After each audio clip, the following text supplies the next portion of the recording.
কদিন ধরে সবজির খোসা আর ফলের খোসাগুলো সব রান্নাঘরে ডাস্টবিনগুলোর মধ্যে জমেই আছে, ফেলা আর হচ্ছে না। তো আজকে চলে এসেছি ছাদে, যে বেডটা তৈরি করছিলাম শীতের জন্য, সেই বেডের মধ্যে দিয়ে দেবো।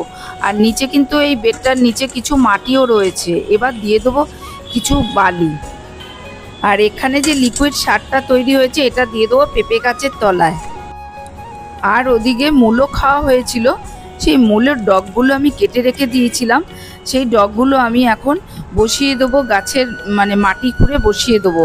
আগেও আমি দিয়েছিলাম, সেখানেও বেশ মূলোর শাক হয়েছে, তোমাদের এক্ষুনি দেখাচ্ছি সেটা।